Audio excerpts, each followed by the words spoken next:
Our opening words this morning are by Reverend Dr. David Breeden, titled, "Courage Is." We gather together here now, summoning our courage to be. We gather bringing our weariness and our energy. We gather bringing our wariness and our visions. Like trees in rocky places, our roots clutch. What we find is each other. What we find is each other holding tightly. Courage is not certitude. Courage is not assurance. Courage is the willingness to join in the attempt, to join in the unlikely, even the impossible. Courage is a choice. Courage is a way of knowing. Courage is a way of joining together. Courage is knowing that together we will do what none of us can do alone. And I invite you to join for our opening hymn, number 347, Gather the Spirit.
Good morning.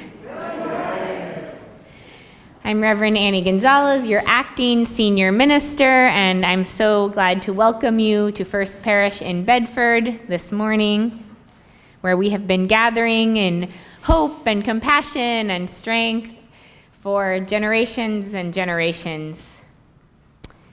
You are welcome here on this sunny morning if you are here on Zoom, if you are here in person.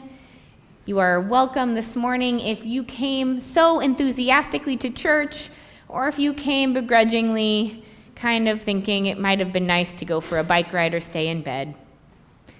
You're welcome if you are bringing joy or sorrow, or as is most likely, some of both.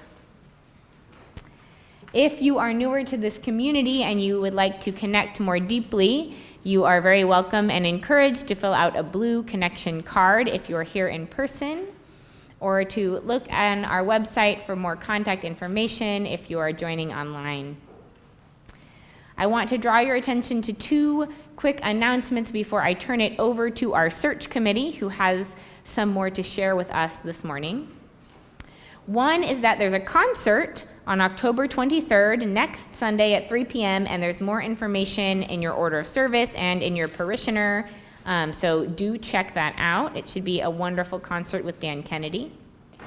And also, the deadline to sign up for the monthly small groups that will be running from November to April is tomorrow, and 16 people have already signed up, but if you still want to do that, please do. The sign-up form has been sent out on email as well as on our Facebook page.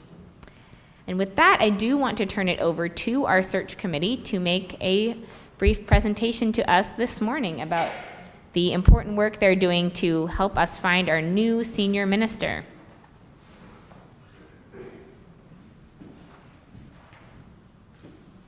All right. Good morning. So all of us on the Ministerial Search Committee would like to give a big thank you to all of the folks here and on Zoom who have participated in the congregational survey. It was a great success. We got to over 98% of our targeted participation goal, and that's not too shabby. Most importantly, we got all kinds of great feedback, and we're busily summarizing, and we'll be adding that to our First Parish congregational record that will be sent out to the ministerial candidates. So thank you. That is an important step in the ministerial search process for sure, and it was well done. So what is the next step? What's going on right now? As many of you may have heard, we are holding a month-long series of cottage meetings. What are cottage meetings? Cottage meetings, actually let me backtrack for a second. For details on these cottage meetings, on dates and times, you can check out the Ministerial Search News emails and announcements that are being sent out regularly on Parish Biz and on Facebook. But I can hear folks saying, but wait a second, life is busy, right? And for those of you that don't remember, you may ask, what exactly are cottage meetings? I did the survey, didn't I? Well, cottage meetings are different. They are small gatherings for you and 10 or so other fellow parishioners to gather in person or on Zoom. And in fact, the meetings historically took place in cottages of your fellow parishioners. And it's an opportunity to have a forward-looking conversation on First Parish. We pose 3 questions. I should have made my announcements in bigger font. We posed 3 questions. That's all good. On the present and future of First Parish and how these qualities of First Parish impact what we are looking for in our new senior minister. It's a great chance to hear others and also to make your own viewpoints heard and represented. So check out your emails, your Facebook feeds for cottage meeting signups, and pick up a convenient date and time and make sure your voice is heard. In the meantime, by way of inspiration, we have here some reviews offered up by folks who have already attended a cottage meeting. Daisy. Right. I am the voice of someone else. I attended the cottage meeting with no clear thoughts to offer. However, it was very valuable to listen to others in the group because those shares were memory joggers and enabled me to offer my own thoughts, very worthwhile. Attending this meeting allowed me to elaborate in a more concise way things that I think are important for the new minister to know beyond the paper survey. The cottage meeting I attended this morning was enlightening and informative. I was so impressed with the thoughtful comments of parishioners who truly want to make our community an even more vital place. Sharing my vision for the future of First Parish ministry was not easy. However, the cottage meeting was safe. I felt encouraged to reflect honestly, and the participants were earnest. I'm excited for a new, different John. I trust the cottage meeting process. It was very rewarding to be part of shaping the future of our church for years to come. So with that simple statement, sign up, and we hope we'll see you at a cottage meeting.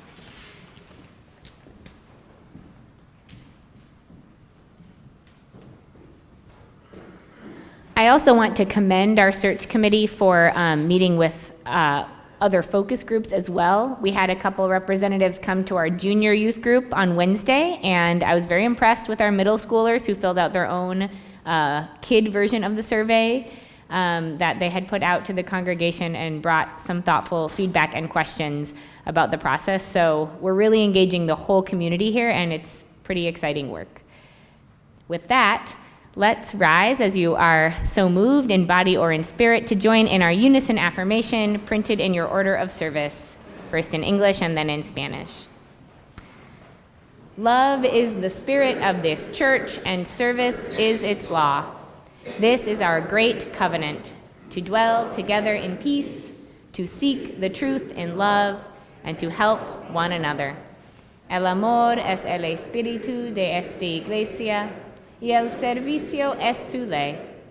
Este es nuestro gran pacto, vivir juntos en paz, buscar la verdad en el amor, y ayudarnos los unos a los otros.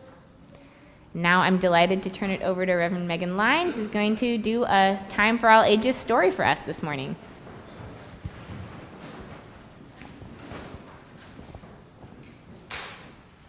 This story is called Pearl Moskowitz's Last Stand, and it's by Arthur A. Levine. The pictures are great, but for now, you're going to imagine them. Pearl Moskowitz had seen a lot of change on Ginkgo Street. A long time back, the street had been named Smith, after the guy who paid for the signs. But when Bella Moskowitz came to Smith Street, she noticed that it was just so bare, and she really loved trees. And she gathered all of the other folks who had been coming in recently, the Russian immigrants, the Plotskys and the Bukovskys and the Krakows, and they petitioned the mayor to add trees to the street. It was a proclamation, and he said yes. And he renamed the street Ginkgo Street. Well, times changed, and the mailboxes, names on the mailboxes changed, and they started to have names like Washington and Lincoln and Hamilton. And the ladies brought their chairs and their tables, and they sat out underneath the flowering ginkgo trees, and they drank sweet tea and mint lemonade, and they called Pearl Sugar.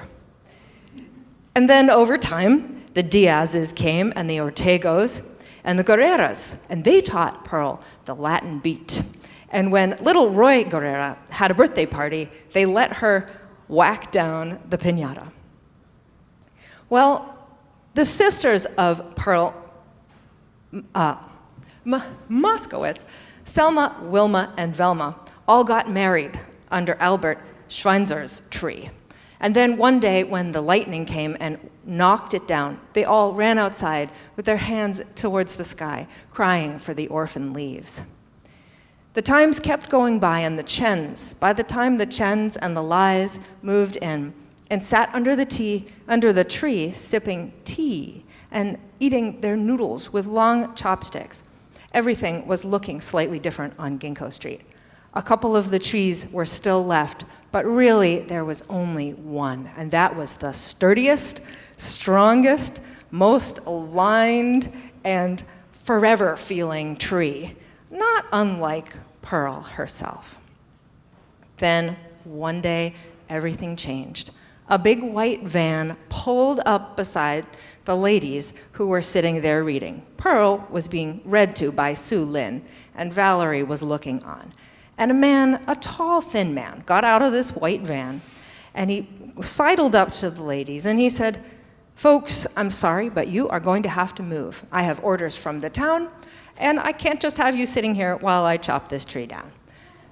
Well, Pearl had seen a lot of change on Ginkgo Street, and she was not going to stand idly by while some young man knocked down her tree. "Well, I'm sorry to tell you," she said, "but you are looking like a very nice boy, but have you eaten recently?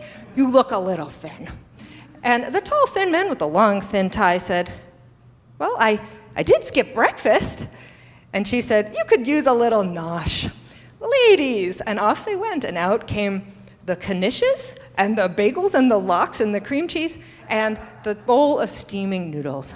And they invited him to sit down, and boy, was he stuffed after that. He could barely get up, let alone chop down any ginkgo tree. But the next day rolled around, and what do you know, there he was again. He pulled up and he said, "Okay, ladies, no snacks." And they said, "Oh, I know, it's so good to see you.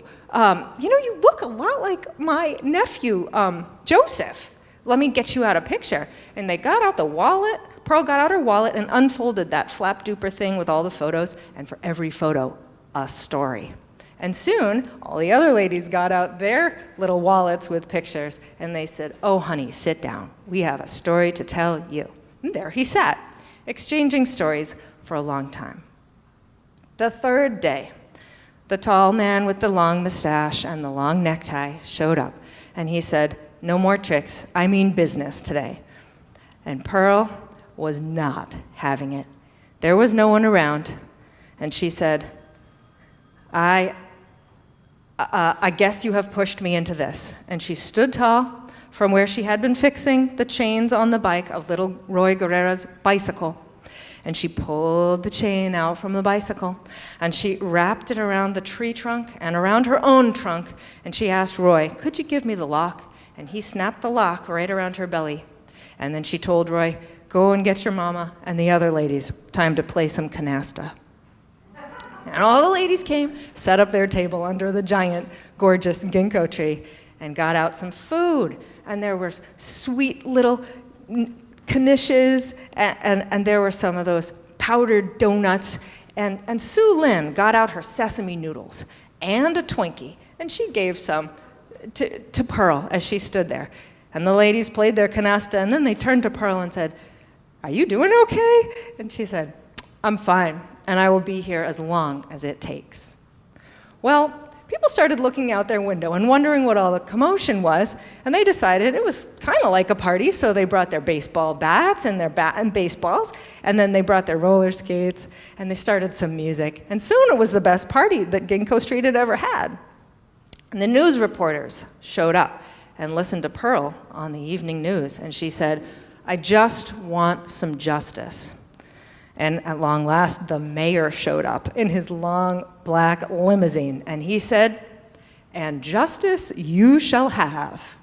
And he said, "I will not have this young man and anybody else chop down this gorgeous ginkgo tree," and all of the lovely festivities underneath it continued, and they set off fireworks, and everyone was celebrating, and Pearl made the mayor promise with a new proclamation that he would not cut them down, and he would add other trees to the street so that it could continue to flourish.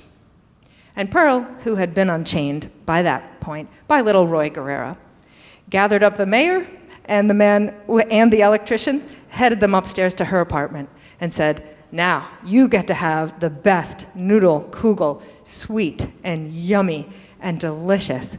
And they tried it, and it's here tell that they even had a second helping. And the mayor, after all that, decided to rename the street Pearl Street. May it be so. Oh, and young people and teachers are going to head out to their classes, and we will sing Voice Still and Small, because all of us have that little voice deep inside us that says, "Do it, I gotta do the next right thing." And this is number 391, I believe. Is that right? 391.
Good morning. My name is Marge Heckman, and I'm a member of the lay pastoral team here at First Parish. At this time in the service, we invite anyone first in the sanctuary who may have a joy or concern that they'd like to share to come forward, and then we'll go to Zoom. Please make sure when you come up that you hold the microphone close to your mouth so that everyone can hear, and keep your comments brief if you can. I will light one last candle for all those joys and concerns that we keep in our hearts. And I'll also remain at the candle stand after the service if anyone would like to light a candle in silence.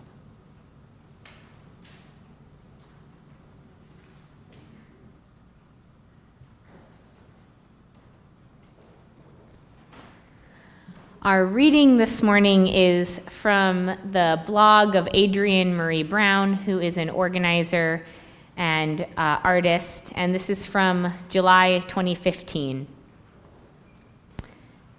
The places I'm drawn to in movement espouse a desire for transformative justice. Justice practices that go all the way to the root of a problem and generate solutions and healing there, such that the conditions that create injustice are transformed. And yet, we don't really know how to do it. We call it transformative justice, but we're throwing knives and insults, exposing each other's worst mistakes, reducing each other to moments of failure. We call it holding each other accountable. I'm tired of it. I recently reposted words from Ryan Lee Dahlstrom speaking about this trend in the queer community, but I see it everywhere I turn. When the response to mistakes, failures, and misunderstandings is emotional, psychological, economic, and physical punishment, we breed a culture of fear, secrecy, and isolation. So I'm wondering, in a real way, how can we pivot towards practicing transformative justice? How do we shift from individual, interpersonal, and interorganizational anger towards viable, generative, sustainable, systemic change?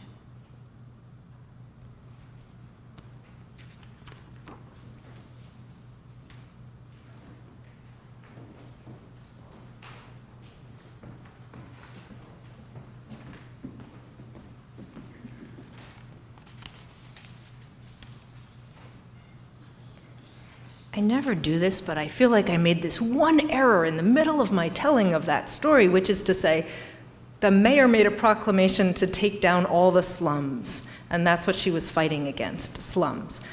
The idea to take it down. It's just so hard to memorize, but I thought I'd tell you that was the goof and what she stood against. All right, if you are proud of this church, become its advocate. If you are concerned for its future, share its message. If its values resonate deep within you, give it a measure of your devotion. This church cannot survive without your faith, your confidence, your enthusiasm. Its destiny, the larger hope, rests in your hands. Our morning's offering will now most gratefully be received.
As many of you may already know, I am a really big fan of Adrienne Marie Brown, who I quoted in this morning's reading. Her book, Emergent Strategy, inspired so much of how I approach life and organizing work.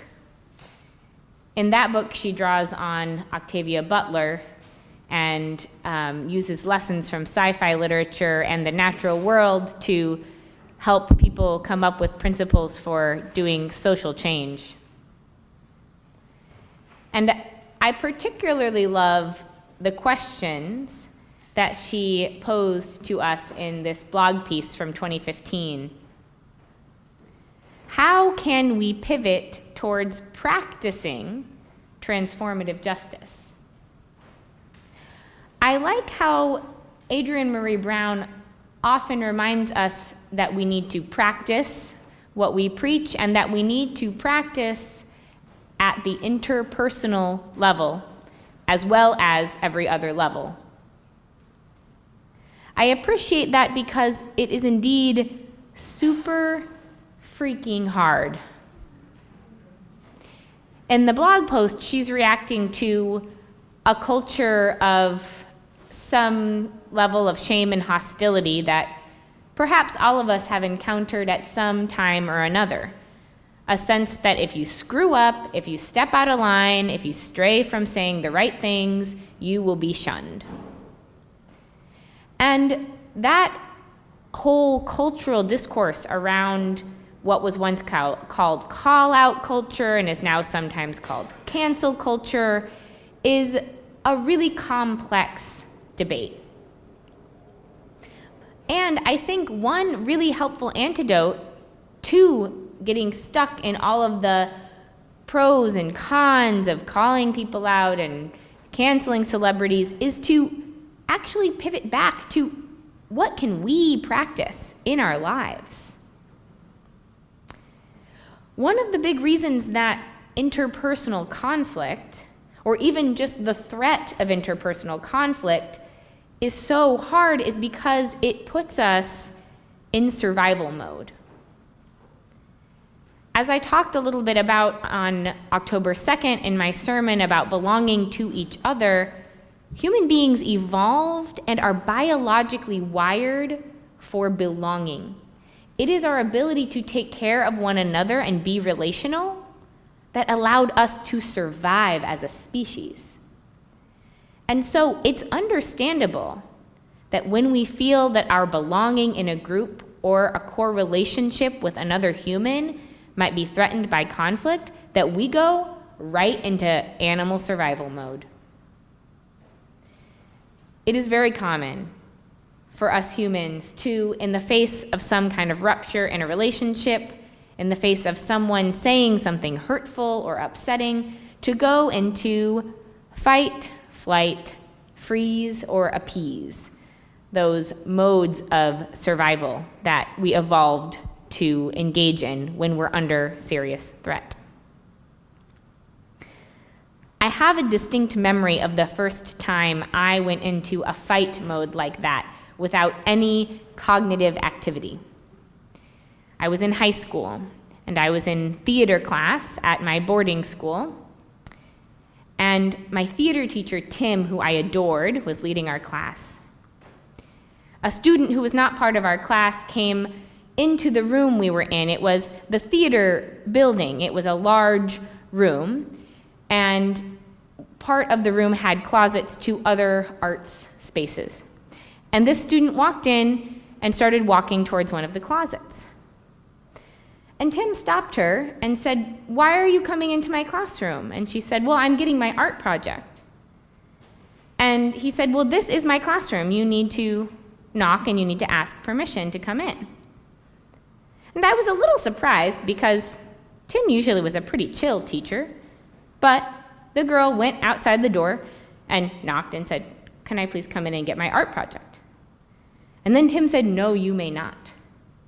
And I have no memory of how I got there, but suddenly I was in the art closet getting her painting and walking it over to her.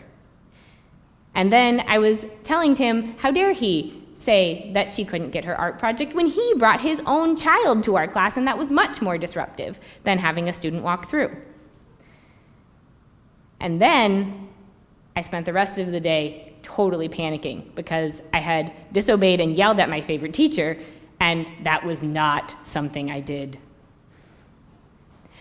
But what I know is that in that moment, it wasn't a decision. It wasn't anything I thought about. I just knew that this teacher, who was a white man, was humiliating a young girl, who was also a girl of color, and not allowing her to get her art supplies when she wasn't causing us any problems or harm. She wasn't even disrupting us until he decided to make it a disruption. And I just automatically went. This does not mean that I always stand up for people. I wish that's what it meant, but I also have plenty of moments of freeze when someone says something and I just freeze in shock and don't say anything or do anything at all. And I also have lots of moments of appease when somebody is doing something that is upsetting or harmful or out of alignment with my values, and I just try to make them feel better and make the situation go away. I can remember a time at a family gathering when my uncle said something so racist that I was shocked into freeze and said absolutely nothing about it. I can remember a time at a friend's house when her aunt was visiting who was espousing all kinds of hurtful things about undocumented immigrants, and I went into appease mode, just trying to make her quiet down and move on, so much so that by the end of the conversation, she was sure that she had convinced me that I would no longer be voting for Barack Obama in that election, because clearly I agreed with her and her political stances.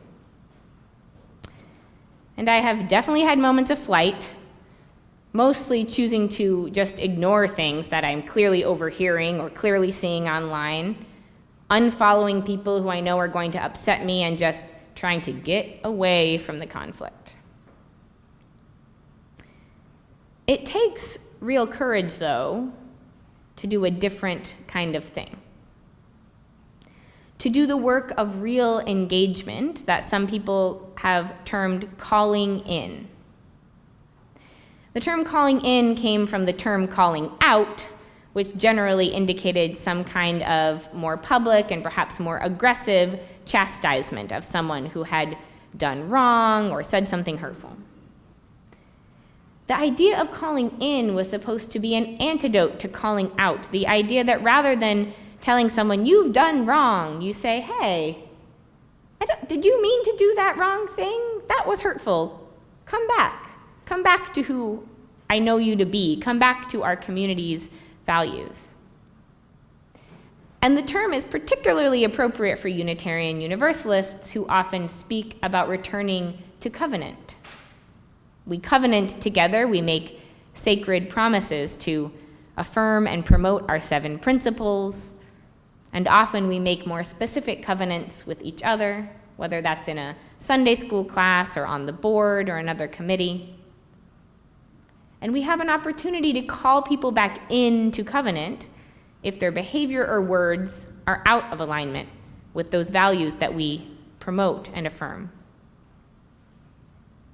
But calling in is so much harder than calling out. And I think it's so much harder because it's vulnerable.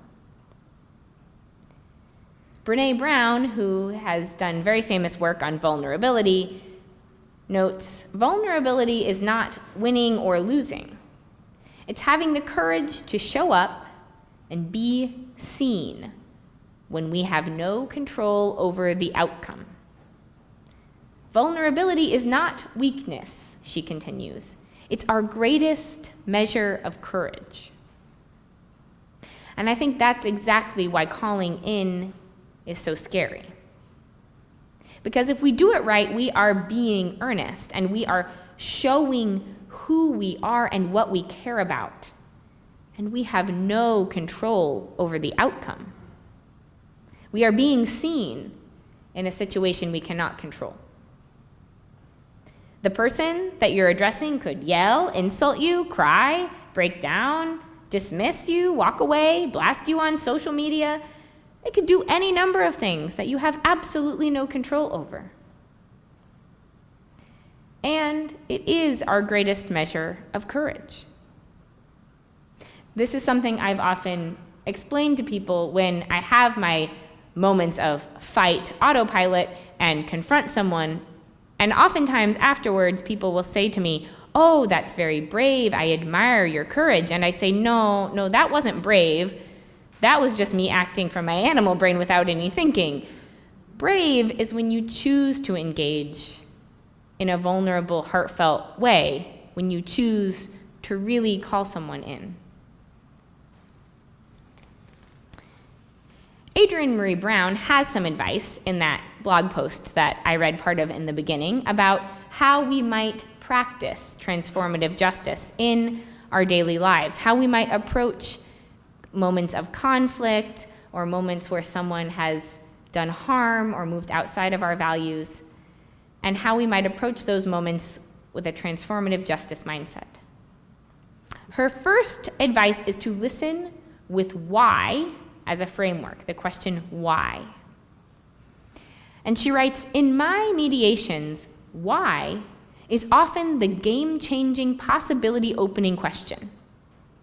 That's because the answers rehumanize those we feel are perpetuating against us.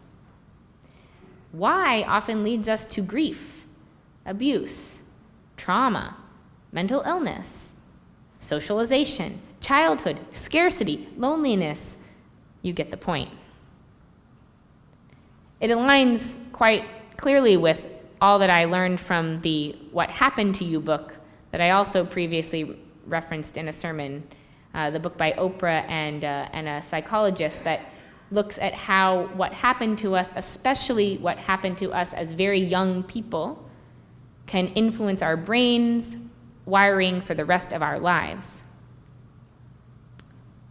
I think that this why question goes along with something that so often shows up on UU covenants, which is assume good intentions. And I always thought that one was a little funny because the truth is, I kind of always assume good intentions. I tend to assume that if someone is doing something harmful, it's not because they hate me or because they're evil or because they want to destroy things. I mean, for the most part, that is. There may be some people we exclude from that. But for the most part, I assume that people are acting out of their own hurts, their own wounds, and because of whatever happened to them at some point in their life that created whatever activities or attitudes they're bringing that are harmful. But I do think that asking that question why, even when there's no way you can access the answer, it can help. It can help create compassion. And sometimes it can even help us find a better way to shift the behavior. That's something that I've found to be true with parenting. The more I can find out why my kid is acting a certain way, the better I can support her in changing her behavior and doing something different. That said, it's important to say, knowing why someone acts the way they do does not undo the harm.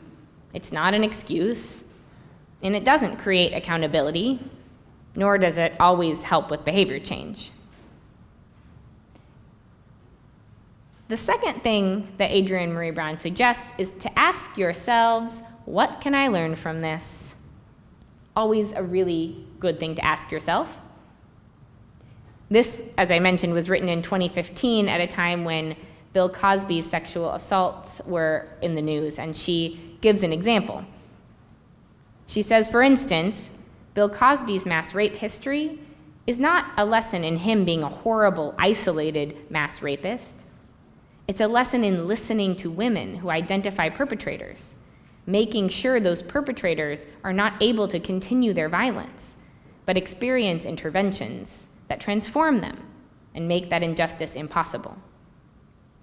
And that's what transformative justice is all about, changing the conditions that allowed something to happen so that it becomes impossible.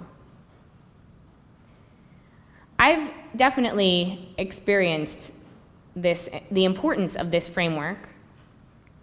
I remember a time when in my leadership in my immigration network, we were getting feedback about some of our volunteers who were so well-meaning and so helpful, saying things that were pretty racist and awkward when they were supporting folks that they were giving rides to or helping with their cases. And so we tried to offer direct feedback to people, but we also took it upon ourselves to hold some trainings and say, hey, we've created this network, and clearly we've created a culture where people are bringing a patronizing attitude towards supporting our undocumented community members. What can we do? And we had a training workshop that we invited all of our volunteers to try to work on those aspects. And I think it's incredibly important to see not only how do we help one individual change their behavior, give them feedback, but how do we actually change a culture, a community, a practice. Her third piece of advice is to ask, how can my real-time actions contribute to transforming this situation? And she adds in parentheses, versus making it worse. Because we can probably all think of times that we've been there. There's a conflict happening and we jump in thinking we're going to help this get better. And we just make it worse. She encourages direct communication that is private, at least starting there, instead of starting with a more public admonishment. And I think that makes pretty good intuitive sense. In fact, that framework for dealing with conflict goes all the way back to biblical times. In Matthew, the Gospel of Matthew in the Bible, chapter 18, Jesus says to some of his followers, if your brother sins against you, go and tell him his fault, between you and him alone. If he listens to you, you have gained your brother. But if he does not listen, take one or two others with you, that every charge may be established by the evidence of 2 or 3 witnesses. If he refuses to listen to them, tell it to the church. And if he refuses to listen even to the church, let him be to you as a Gentile and a tax collector. There's some issues with this advice as it is in the Bible, of course. One thing is assuming that everyone involved is going to be a man, and the other thing is the whole bit about the Gentile tax collector. It would be funny if we tried to apply that literally and started to treat people we were in conflict with like our tax consultants.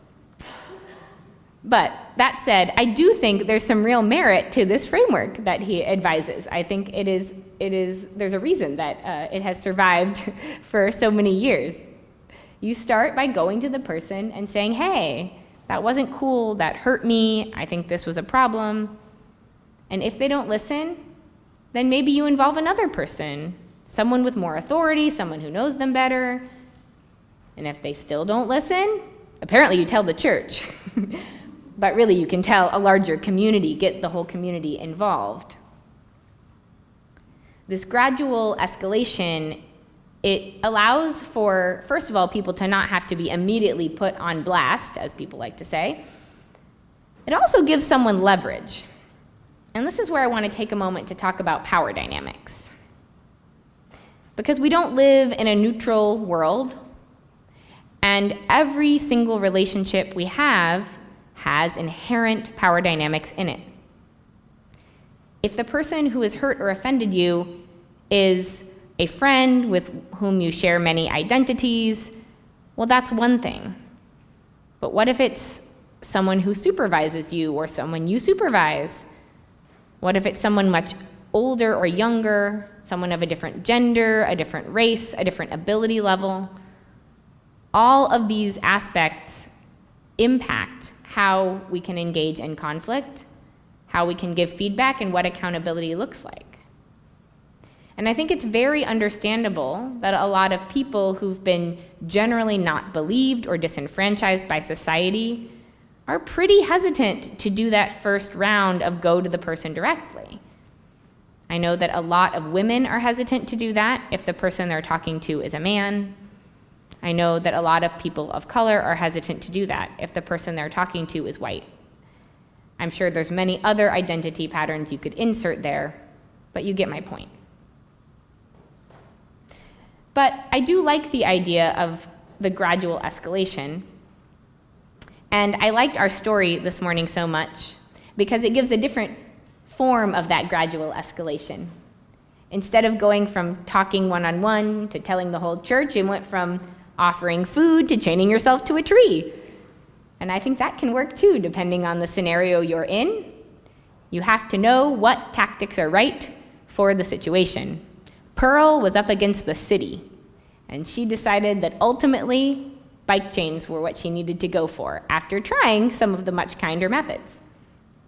Bike chains are probably not the answer when we're dealing with interpersonal conflict with friends or family, though I guess I don't know.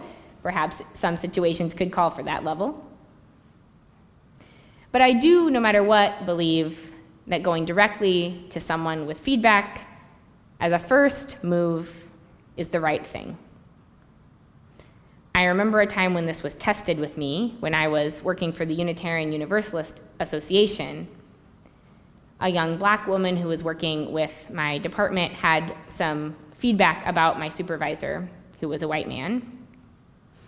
And she wanted me to do something with this feedback without explaining that it had come from her. I told her I could not do that. I told her that I could share the feedback and attach her name either with his supervisor or with him directly, or that I'd go with her to talk to his supervisor, or that I'd go with her to talk to him, but we wouldn't be doing this, you tell me and I handle it. And I stand by that, and you may have heard me tell you that exact thing if you've ever come to me and said, well, this other staff member did this, or this other person in the congregation did that, and I have probably said to you, can I please pass that along with your name attached, or would you like to talk to that person? I'll sit down with you if you want to talk to that person. I will support you if you want to talk to that person. I won't do anything about it if it's anonymous. I don't do anonymous feedback. But the other piece of advice I have that isn't mentioned by Adrienne Marie Brown is to act as if transformation is possible. One of the biggest reasons people don't particularly want to go to someone with their feedback is because they say, that's just who that person is. They're not going to change. And the truth is, that's probably true. Most of us don't change overnight. Many of us don't change our habits at all, for many years at least. But nevertheless, I think it is an important spiritual practice to act as if that person might really listen to you and take it to heart. Maria Popova, who has written extensively on hope, says this: our culture has created a reward system in which you get points for tearing down rather than building up, and for besieging with criticism and derision those who dare to work and live from a place of constructive hope. Don't just resist cynicism, fight it actively, in yourself and in those you love, and in the communication with which you shape culture. Cynicism, like all destruction, is easy and it's lazy. There is nothing more difficult yet more gratifying in our society than living with sincere, active, constructive hope for the human spirit. This is the most potent antidote to cynicism, and it is an act of courage and resistance today. An act of courage and resistance. To believe that with feedback, a person might change their behavior. To believe that with your advocacy, that tree might be saved. To believe that with your organizing work, your vote, your participation, a system could change for the better. And I know that most of the time, it turns out that it's not that simple. A lot of the time we lose. A lot of the time we're disappointed. A lot of the time the feedback falls on someone who simply can't hear it, can't incorporate it. But sometimes there is transformation. I've shared this anecdote here before, or anecdote, not an antidote, here before. But I want to just briefly share again the first time I met John Gibbons. Was at a minister's chapter meeting, and he had shared a reading in a service about a bird who was stuck in a cage until it starved itself and flew out of the cage between the bars. And I hated that story because I thought it lifted up the idea of starving yourself as a way to get free. And so even though I didn't know him, I went up to him afterwards and I told him I didn't like that story and I thought it was upsetting and I thought, this old white male minister isn't going to listen to me. I'm a nobody. But he did listen to me. He took me seriously and treated me like a person. And I didn't expect that. And that's why a couple years after that, I recommended him for a preaching class we were running at the UUA for youth. And that's why, after that, when I heard that Megan was leaving this position, I immediately jumped at the chance to apply. So, sometimes, if you act as if transformation is possible, you don't know what the outcome could be. It could land you in your dream job.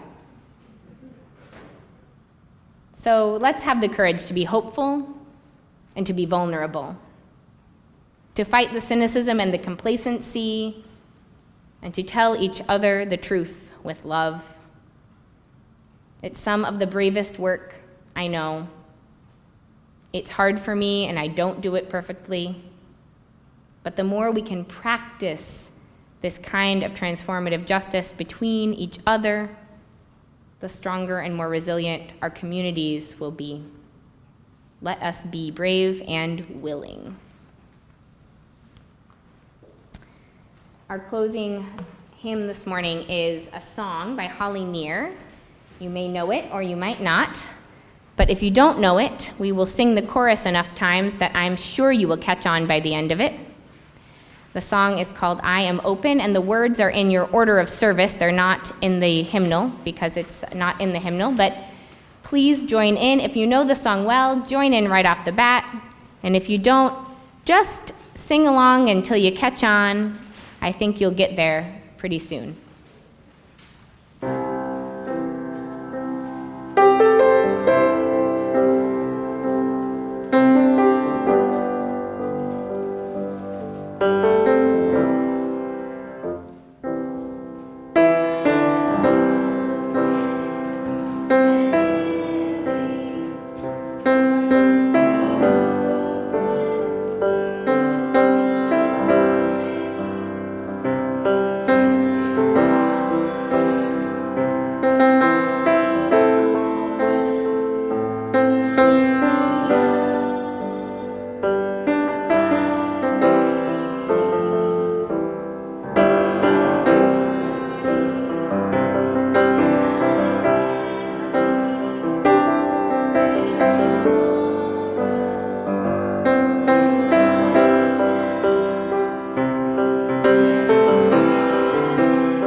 May we be open and willing to be brave, to be loving, and as Kurt Vonnegut said, to be, goddammit, kind.